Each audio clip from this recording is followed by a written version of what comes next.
evening, everyone.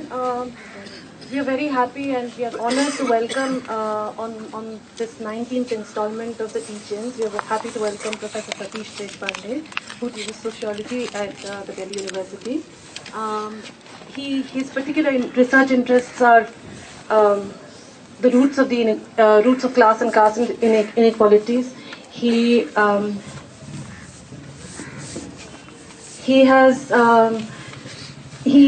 has also looked closely at the politics and the history of social science disciplines. He has also been an important ally to some of us who look at the role of Indian languages in the teaching of social sciences. I teach in the School of Languages, and for us, some of these conundrums in this university, which represents the vast diversity of students in this country, for us some of these questions are very relevant, and Professor Deshpande's work has actually helped us think through some of these issues.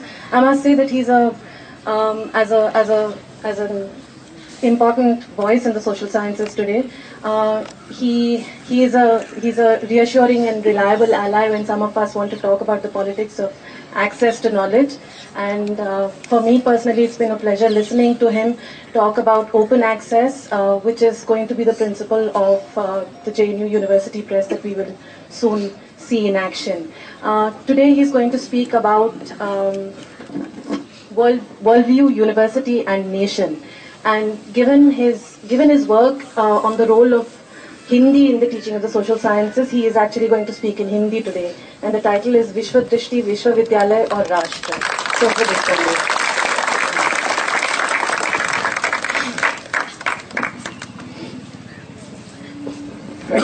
Thank you very much. मैं आप सबका शुक्रगुजार हूँ. हम सब टीचरों के लिए पिछले 19-20 दिन एक तरह का अजूबा रहे हैं.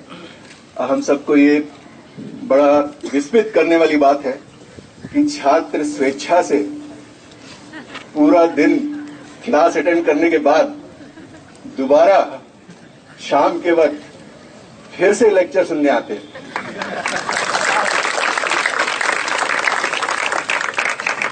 तो जिस विषय पे मैं बोलना चाहूंगा आज, वह है विश्व दृष्टि, विश्वविद्यालय और राष्ट्र.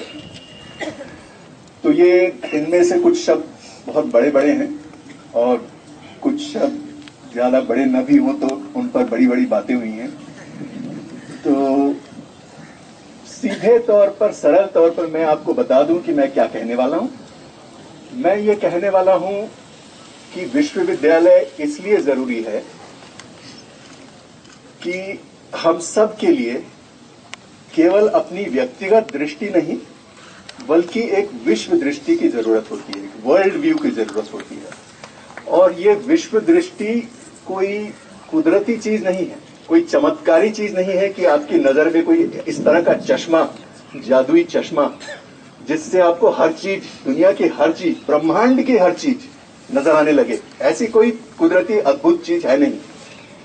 विश्व दृष्टि का मतलब यह होता है कि एक एकल व्यक्ति के तौर पर आप जहां भी हैं, जिस किसी भी धरातल पर हैं, जिस किसी भी हालात में हैं, जिस किसी भी संदर्भ में हैं, उसको अपनी व्यक्तिगत अनुभव को, अपने आत्मीय अनुभवों को आप जोड़ सकें उन व्यापक सामाजिक मुद्दों से जो आपके इर्द गिर्द घटित हो रही हैं. तो एक बहुत प्रसिद्ध समाजशास्त्री थे, सीसिल राइट मिल्स, अमेरिका के वामपंथी थे. ये मैं पहले से बता दे रहा हूं.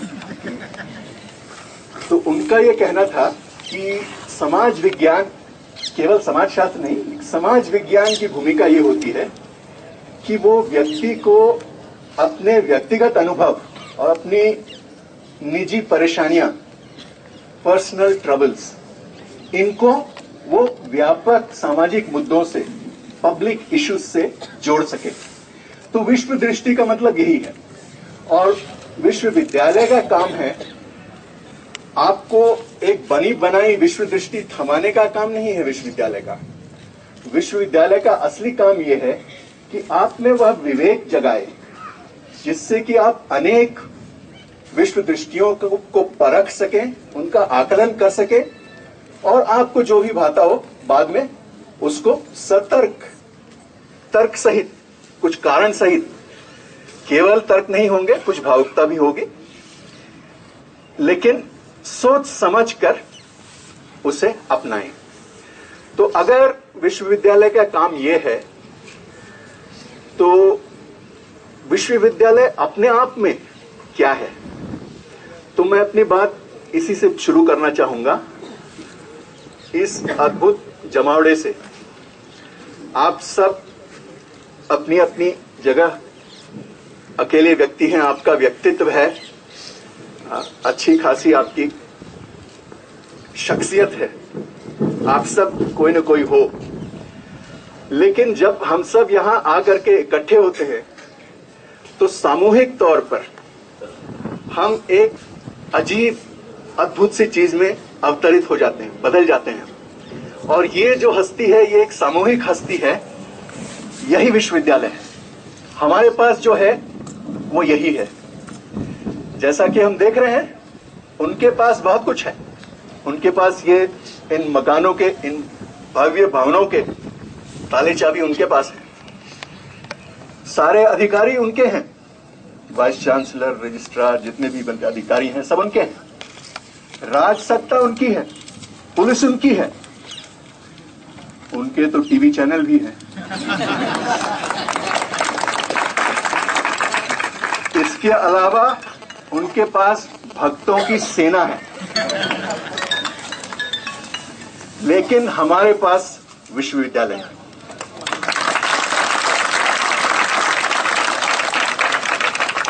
ईंट पत्थर की इमारतों से विश्वविद्यालय नहीं बनता, चाहे जितना उस पर आप ताला लगा लीजिए, बिजली मत दीजिए।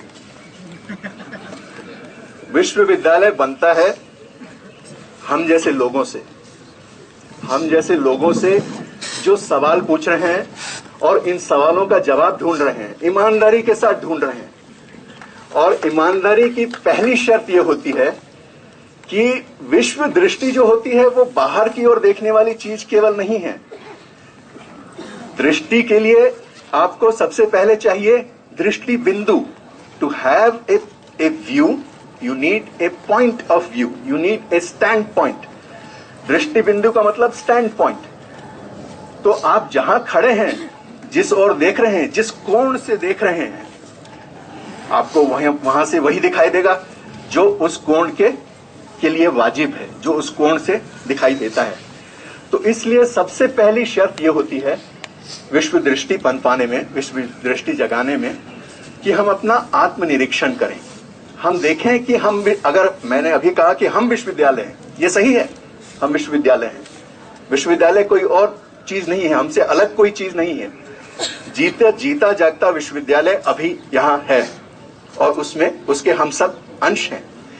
तो हमें यह देखना है कि ये विश्वविद्यालय ये क्या है, इसकी सामाजिक भूमिका क्या रही है, ये सामाजिक भूमिका कैसे बदल रही है, और इसके बदलने के कारण, जैसा कि हमारे कॉमरेड ने शुरू में ही कहा था, ये ऐसा दौर क्यों आ गया है कि विश्वविद्यालय पर तरह तरह के प्रहार हो रहे हैं, अलग अलग दिशाओं से, अलग अलग तत्वों से, अलग अलग कारण बताकर विश्वविद्यालय पर प्रहार हो रहे हैं। ये हमले क्यों हो रहे हैं, इसे हम कैसे समझें?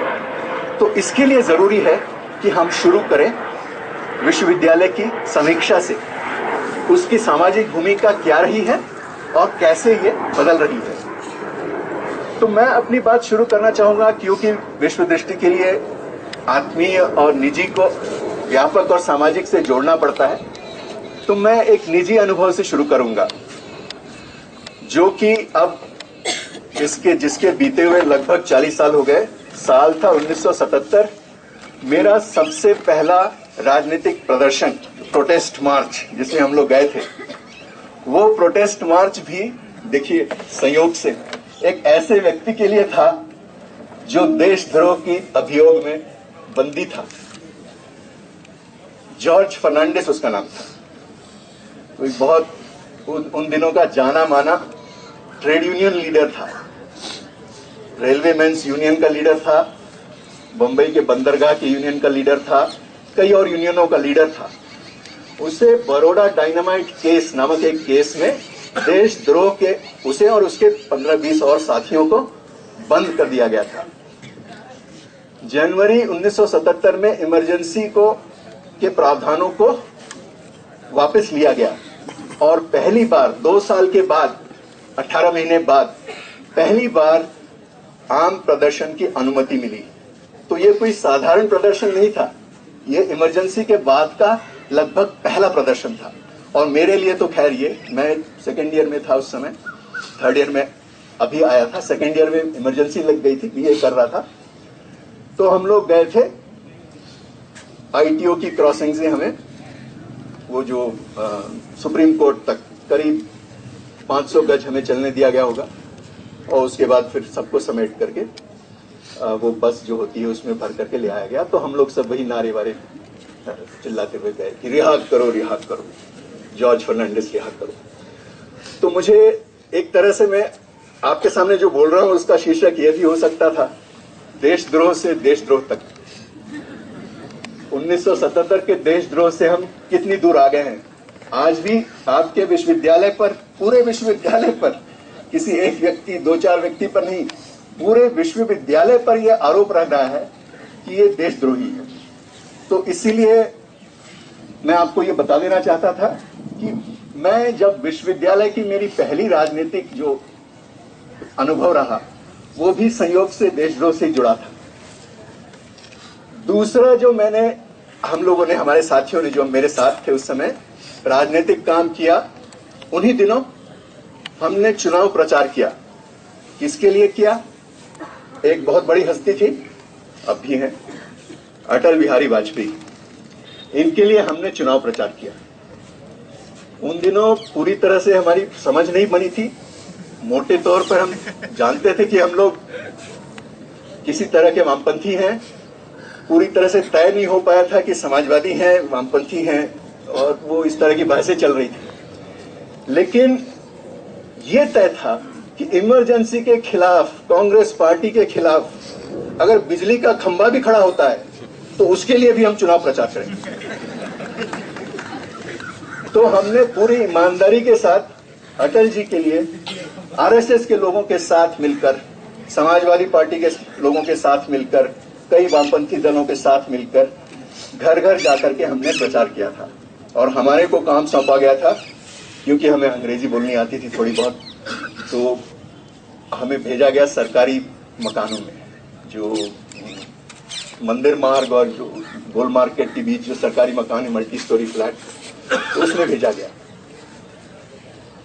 हमारे इम्तिहान होने को थे, ये जनवरी और मार्च के बीच का ये दरमियान है, और मार्च और अप्रैल में इम्तिहान होते हैं, सब परीक्षाएं होती हैं। और आपके साथ भी शायद आजकल ऐसा ही कुछ हो रहा होगा। हमारे सारे टीचरान हमें रोकते थे, कॉलेज में रोकते थे, ये सब क्या कर रहे हो, बंद हो जाओगे, करियर तुम्हारा बर्बाद हो जाएगा।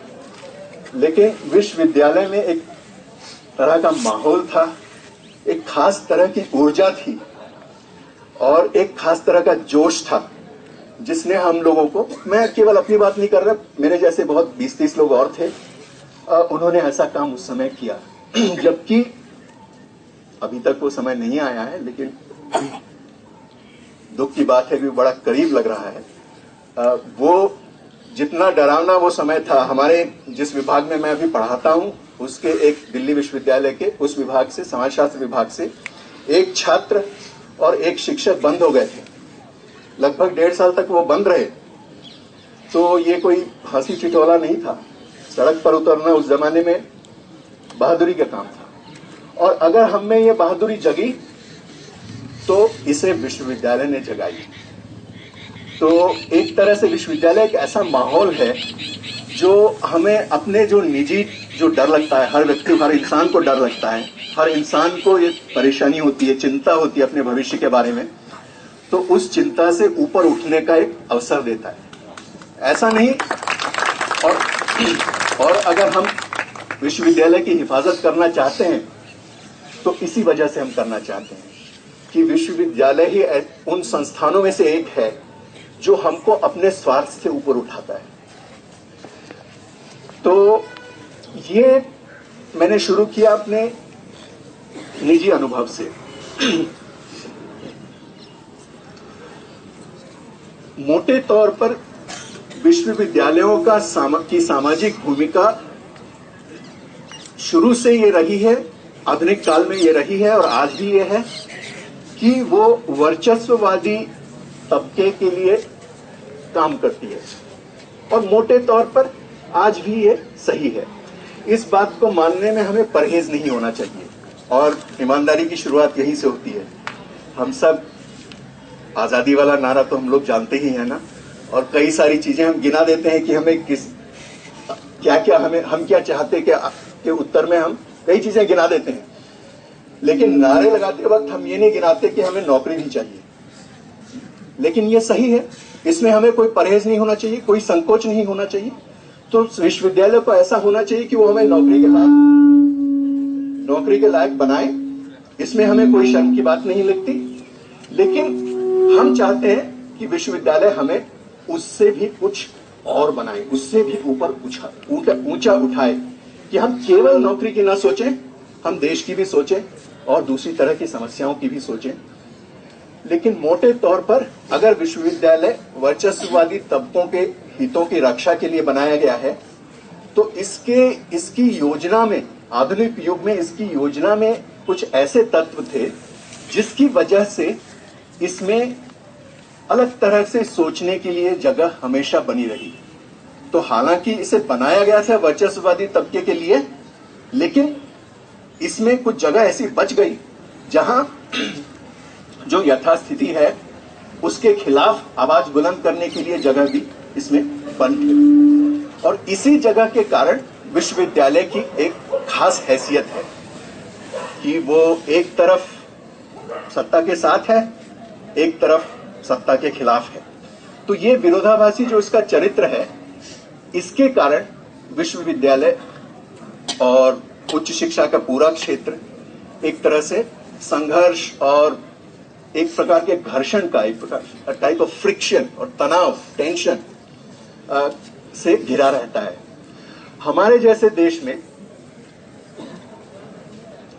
जो गरीब देश है और जहां अब जमीन बांटने की बात तो नहीं हो सकती, उससे तो हमने इनकार कर ही दिया, जमीन हम नहीं बांट सकेंगे, न ही हम संपत्ति बांटने की अवस्था में हैं। आज के न्यू लिबरल युग में, पहले सतयुग, द्वापर, कलयुग, और जो कलयुग के बाद आता है वो है न्यू लिबरल युग। तो हम हैं न्यू लिबरल युग में। तो इस न्यू लिबरल युग में संपत्ति के बांटने की बात तो नहीं हो सकती। तो अगर हम एक लोकतांत्रिक देश रहना चाहते हैं और हम एक भीषण विषमताओं से घिरा देश रहना चाहते हैं, अगर हम चाहते हैं तो हमारी ये दोनों इच्छाएं साथ साथ पूरी नहीं हो सकती। या तो हम लोकतांत्रिक रहेंगे, जिसके लिए हमें विषमता की एक प्रकार से आहुति देनी होगी, या तो फिर हम विषमताएं बनाए रखेंगे, तो फिर उसके लिए हमें लोकतंत्र की आहुति देनी होगी। तो ऐसी स्थिति में जिनके पास बहुत कम है, उनको हम क्या दे सकते हैं? हमारे पास ऐसा कौन सा संसाधन है जो सामाजिक गतिशीलता, सोशल मोबिलिटी के लिए काम आ सके? आज की तारीख में हमारे पास उच्च शिक्षा एकमात्र वो संसाधन है जिसे हम बांटने की स्थिति में हैं। तो अगर हमारे देश में की विषमता को थोड़ा भी अगर कम करना है, तो इसमें विश्वविद्यालयों का, उच्च शिक्षा का बहुत बड़ा हाथ होगा। और यही कारण है, यही हमारे निजी स्वार्थों से उठकर एक व्यापक सामाजिक कारण है कि आज विश्वविद्यालय और उच्च शिक्षा का क्षेत्र इतने सारे संघर्षों, तनावों से घिरा है। इस पर एक घमासान मचा हुआ है आजकल, और इसके बारे में मैं आपको संक्षेप में थोड़ा सा बता दूं। ये मेरे रिसर्च का विषय भी है, तो इस पर जैसा कि होता है कुछ लंबा बोल जाने का जोखिम हमेशा बना रहता है, लेकिन मैं कोशिश करूंगा इसे संक्षेप में बोलने की। हमारा उच्च शैक्षणिक जो क्षेत्र है वो इतनी तेजी से बदला है, पिछले 15 सालों में, 15-20 सालों में इतनी तेजी से बदला है, शायद दुनिया में किसी भी देश के उच्च शिक्षा क्षेत्र में इतनी जल्दी इतना बदलाव नहीं देखा गया है। सन 91 लगभग न्यू लिबरल युग में, सन 91 से लेकर के लगभग 2013 तक, जो सबसे ताजा आंकड़े हमारे पास हैं वो 2013 तक के हैं, तो उनमें हमें ये बताया जाता है कि नामांकन जो दाखिले जो हुए हैं उच्च शिक्षा में, उनमें 6.5 गुना वृद्धि हुई है।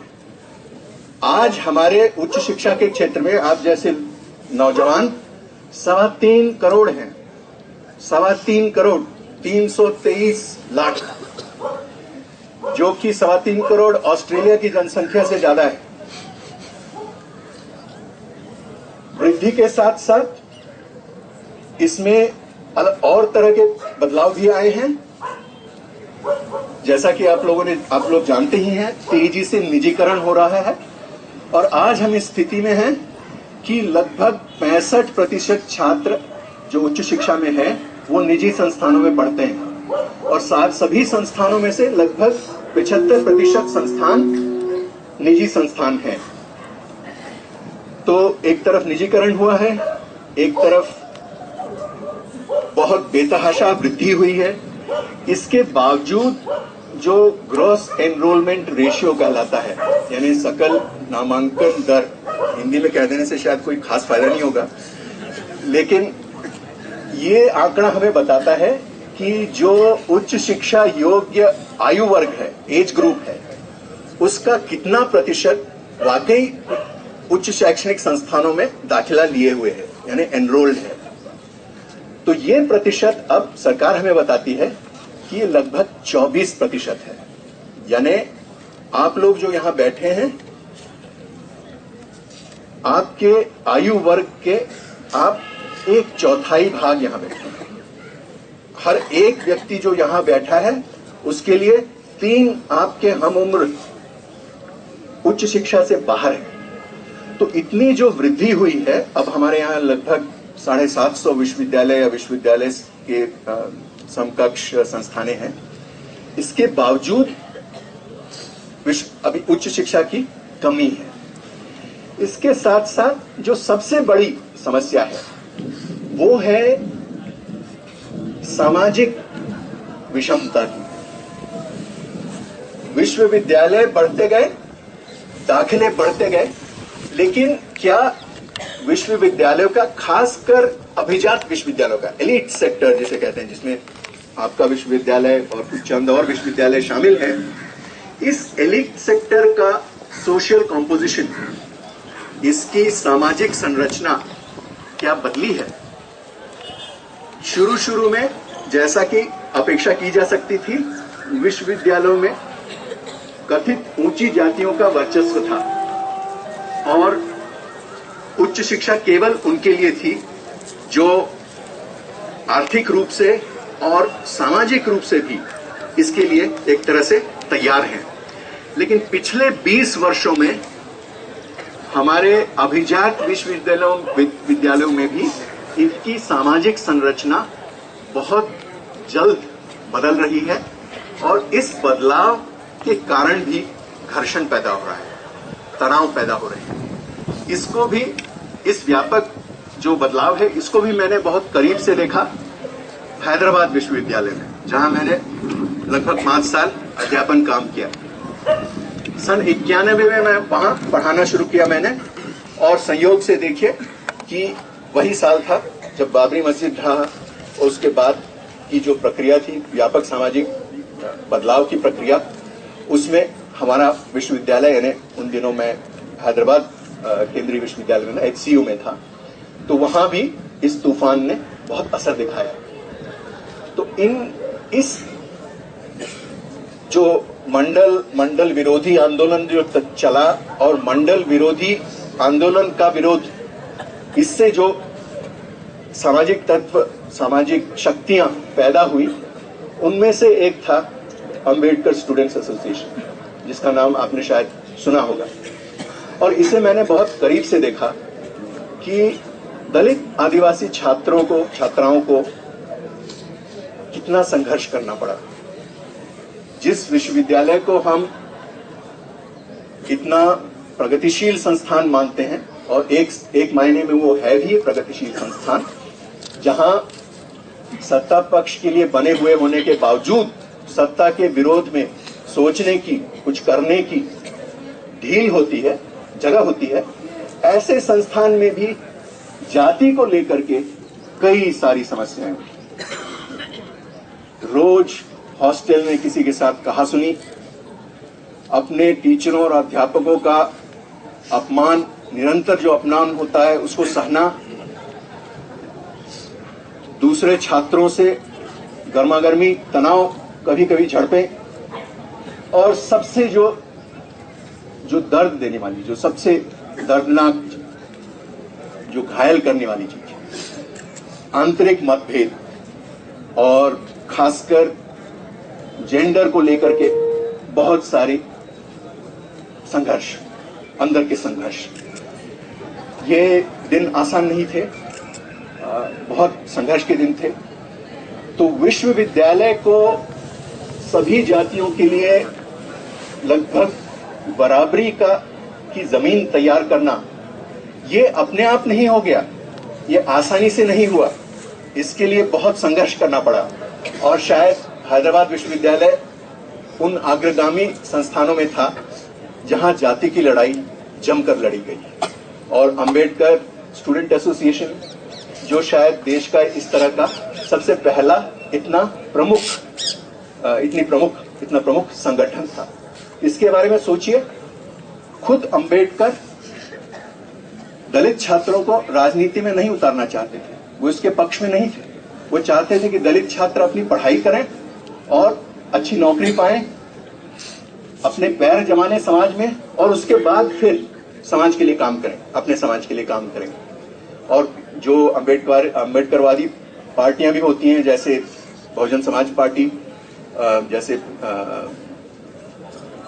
मायावती जी, और कुछ एक आध और भी पार्टियां हैं, वो छात्र राजनीति को बढ़ावा नहीं देती। ऐसे माहौल में देखिए कितनी ये मौलिक संगठन था, ये कितना ओरिजिनल ऑर्गेनाइजेशन, जिसने देखा कि हालात बदल गए, और बाबा साहेब का अंधाधुंध उनके किए को लकीर के फकीर बनकर उसी राह पर चलते रहना ठीक नहीं होगा। तो इसीलिए उन्होंने शुरू किया जाति की लड़ाई को विश्वविद्यालय की धरातल पर लड़ने के। और जो तमाम दिक्कतें जिनका मैंने जिक्र किया, उनसे गुजरते गुजरते आज हम इस हालत में पहुंच गए, और अंबेडकर स्टूडेंट एसोसिएशन इस हालत में पहुंच गया कि वो एक रोहित वेमुला जैसे सितारे को हमें दे पाया। वो अब नहीं रहे, इसका गम हम सबको है, और एक तरह से आप सब इससे सहमत होंगे, और आपके लीडरान भी इसे बार बार कह रहे हैं कि यहाँ जो घटित हो रहा है उसका सीधा संबंध है अंबेडकर स्टूडेंट्स एसोसिएशन हैदराबाद से, और वहाँ जो घटित हुआ और जो घटित नहीं हो पाया उससे इसका सीधा संबंध है। तो हमें ये नहीं भूलना है कि विश्वविद्यालय को बराबरी की जमीन बनाना ये अकस्मात नहीं हुआ, ये अनायास नहीं हुआ, ये संयोग से नहीं हुआ। इसके लिए बहुत लंबी लड़ाई लड़नी पड़ी, इसके लिए बहुत मेहनत करनी पड़ी।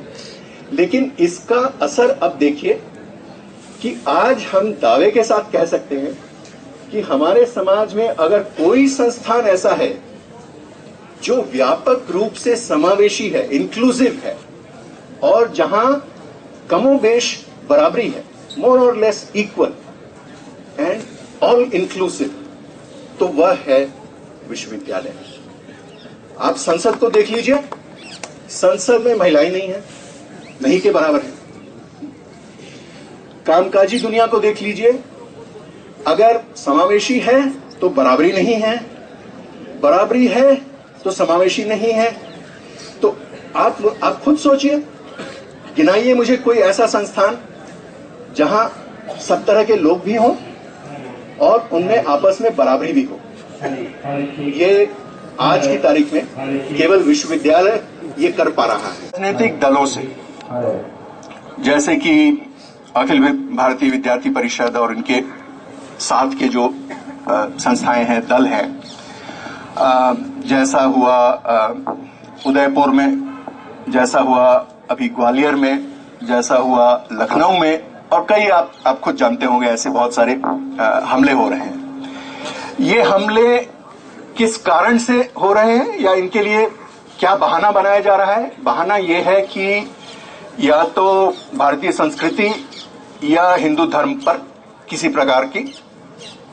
प्रकार का उसका अपमान किसी तरह से हुआ है या उसकी अवहेलना हुई है, इस तरह के दावे के साथ हमले हो रहे हैं। जो दूसरे तरह के हमले हैं ये इन संस्थाओं से जुड़े हुए हमले हैं, लेकिन यहां हमला कोई राजनीतिक दल नहीं कर रहा, यहां राज सत्ता सीधे हमला कर रही है पुलिस के जरिए। और ये इसके उदाहरण हैं हैदराबाद विश्वविद्यालय और आपका विश्वविद्यालय, जहां सीधे सीधे पुलिस आई है, पुलिस कार्रवाई कर रही है। और यहां जो कारण बताया जा रहा है वो देशद्रोह का कारण है, मोटे तौर पर देशद्रोह का, और भी छोटे मोटे कारण हैं साथ में, लेकिन जो मुख्य कारण है वो देशद्रोह का बताया जा रहा है। और तीसरा जो हमला हो रहा है वो इन दोनों से बिल्कुल अलग है, जिसके बारे में हमें और सोचना होगा क्योंकि ये बहुत गंभीर मामला है। ये तीसरा हमला जो हो रहा है ये आम जनता की तरफ से आ रहा है। आप सब जानते हैं कि जेएनयू और मुनीरका के बीच में एक संकरी सी सड़क है। वो संकरी सी सड़क अब इतनी बड़ी खाई में कैसे बदल गई आज, लेकिन ये हकीकत है कि वो संकरी सड़क नहीं रह गई, वो बड़ी खाई बन गई है। तो आम जनता से जो हमले हो रहे हैं या विरोध हो रहा है वो कुछ ऐसे मध्यम वर्गीय या उच्च वर्गीय लोगों की तरफ से हो रहा है और कुछ श्रमिक लोगों के साथ, मामूली लोगों के, ऑटो रिक्शा चालकों की तरफ से या अन्य साधारण लोगों की तरफ से हो रहा है। तो ये क्यों हो रहे हैं? जो धनी लोग हैं, जो आम लोग हैं, वो विरोध कर रहे हैं। वो उसके लिए एक भाषा तैयार की गई है अभी हाल में, वो है करदाता की भाषा, टैक्स पेयर। तो टैक्स पेयर को हिंदी में कहते हैं करदाता। कर का मतलब टैक्स और दाता का मतलब देने वाला, टैक्स पेयर। तो आप सब क्योंकि देशभक्त तो है ही, तो राष्ट्रीय गान तो आपको आता होगा। तो आपको पहली पंक्ति याद है कि भारत भाग्य विधाता। तो आज भारत का भाग्य विधाता करदाता है। तो उस करदाता के नाम पर यह कहा जा रहा है कि ये सब सरकारी पैसे से गुलछर्रे उड़ा रहे हैं। तो इसका सामना करना जरूरी है। इसमें कुछ नासमझी हो सकती है, लेकिन ज्यादा तो एक तरह से द्वेष भाव है। द्वेष भाव इसलिए कि अमीर होने के बावजूद ऐसे संस्थानों में अब दाखिला आसान नहीं है, चाहे वो हैदराबाद विश्वविद्यालय हो, चाहे वो जेएनयू हो। तो जब आपके बच्चों को दाखिला आसानी से नहीं मिल पाता है और आप समझते हैं कि आपकी हैसियत ऐसी है कि समाज में कोई चीज आपके लिए वर्जित नहीं होनी चाहिए, हर चीज आपके लिए तैयार होनी चाहिए, आपके सामने थाली पे परोसी जानी चाहिए। तो जब आपको दाखिला नहीं मिलता है तो थोड़ा द्वेष तो होता ही है ना। तो कुछ तो इसकी वजह से है और कुछ इस गलतफहमी से है कि यहां बहुत ज्यादा सरकारी पैसा जाया हो रहा है। तो मैंने आपसे कहा कि ये मेरे रिसर्च का विषय है, तो मैंने इस पे कुछ शुरुआती काम किया है।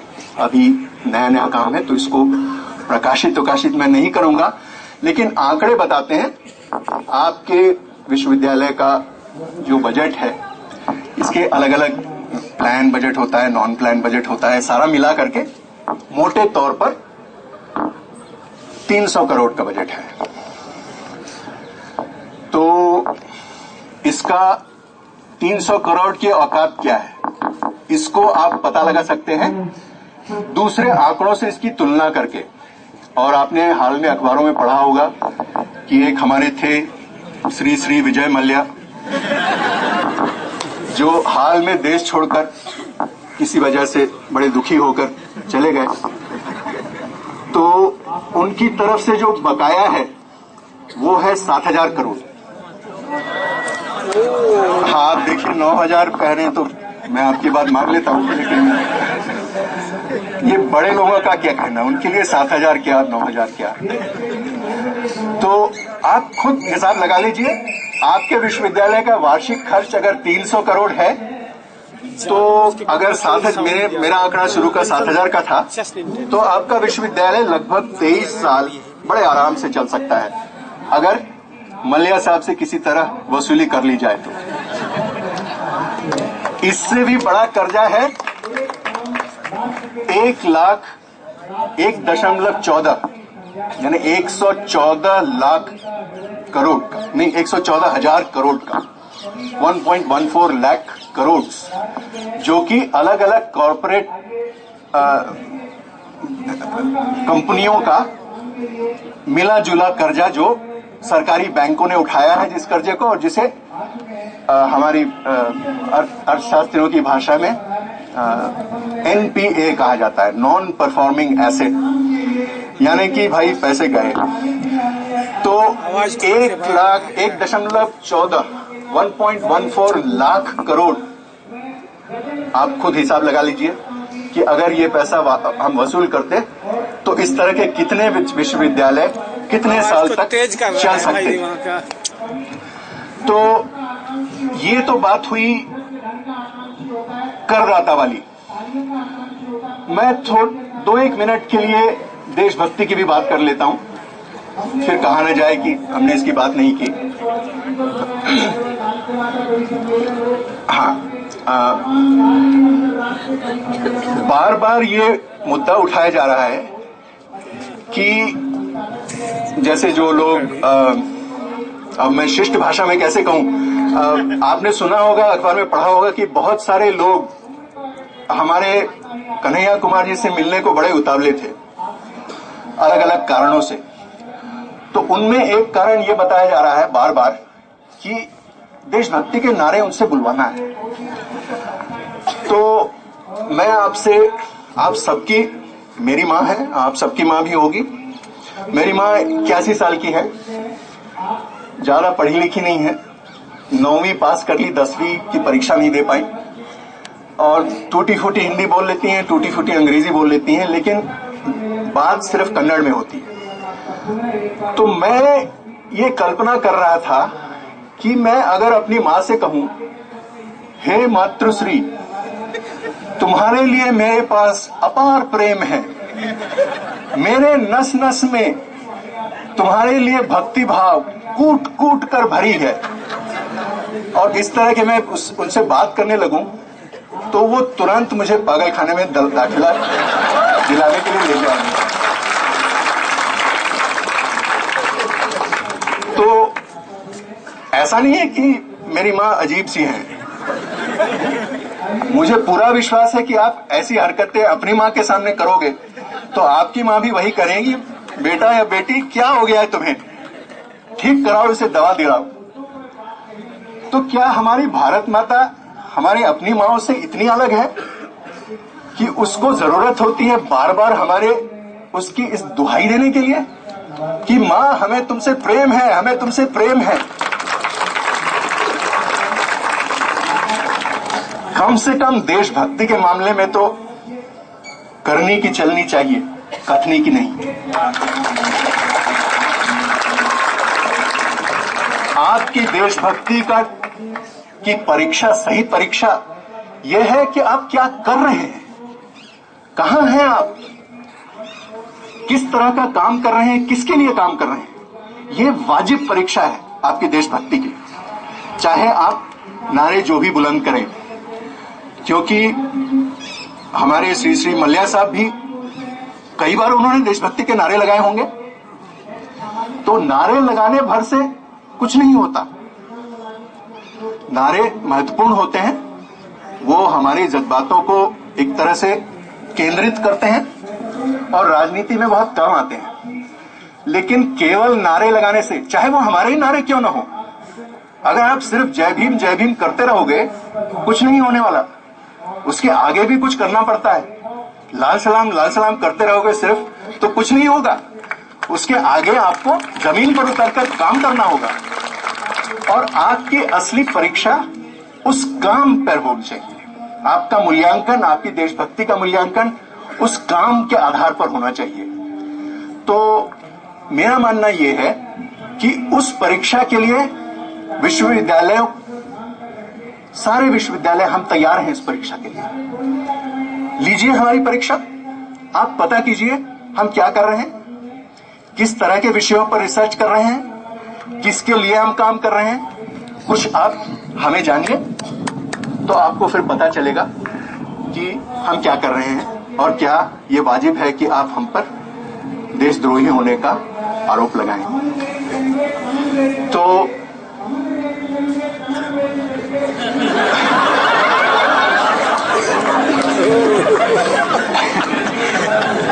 देखिए, ये यहाँ की लोकतांत्रिक संस्कृति है, तो सबको बोलने का मौका मिलना चाहिए।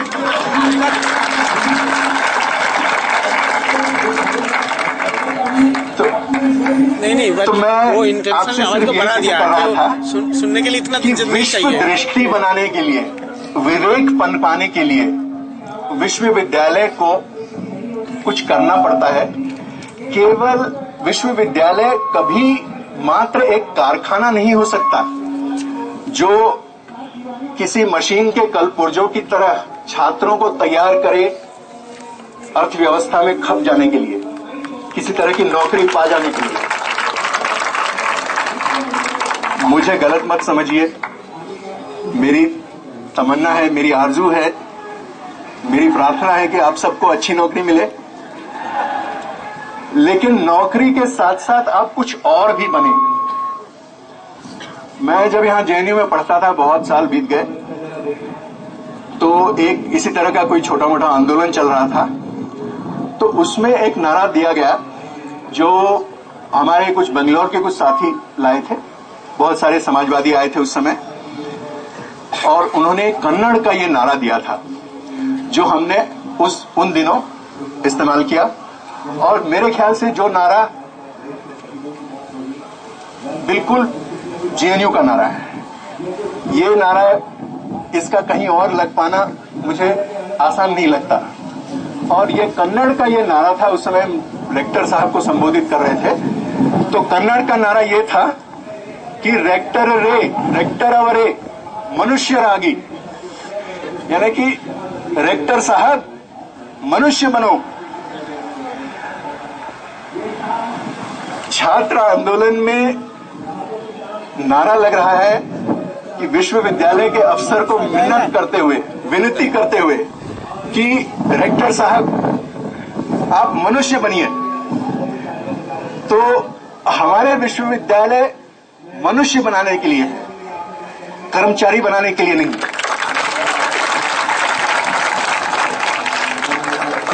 तो आप सब, जैसा मैंने कहा कि आप सब खुद विश्वविद्यालय हैं, विश्वविद्यालय का जीता जागता अवतार हैं। तो आप ये मत मानिए कि केवल आप एक विश्वविद्यालय के अवतार हैं, आप हमारे सभी विश्वविद्यालय के अवतार हैं। और इस तरह का अवतार होने की कीमत भी चुकानी पड़ती है। वो कीमत ये है कि आत्मनिरीक्षण को आप कभी आत्ममुग्धता में बदलने न दें। आप ये न सोचने लगे कि देखो हम कितने महान हैं, कि देखो हमारा विश्वविद्यालय कितना अनोखा है। अनोखा है जरूर, लेकिन ये विश्वविद्यालय एक प्रतीक है, एक प्रतिनिधि है। और प्रतिनिधि होने के नाते आपकी बहुत सारी, आपकी, हमारी, हम सब की बहुत सारी जिम्मेदारियां हैं। तो हमें उन सभी दूसरे विश्वविद्यालयों को याद रखना है जहां उन्हें इस तरह की महफिल भी नसीब नहीं हो पाती। और हमें खास तौर पर हैदराबाद विश्वविद्यालय को याद रखना है, हमें खास तौर पर जाति के मुद्दे को याद रखना है और तमाम उन गैर बराबरियों को याद रखना है जिनको हम विश्वविद्यालय की इस भूमि पर, इस धरातल पर कुछ हद तक कम कर पाए हैं। और हम कम कर पाए हैं, इसी वजह से हम पर हमले हो रहे हैं। क्योंकि अगर ऐसा नहीं होता, विश्वविद्यालय भी चलता है जैसी स्थिति में होते और वर्चस्व के साथ दे रहे होते, तो कुछ बवाल खड़ा नहीं होता, कोई समस्या नहीं होती। तो अगर समस्या आई है तो इसलिए आई है कि हम सब इस संघर्ष में जुटे हैं कि हम मनुष्य बने। धन्यवाद।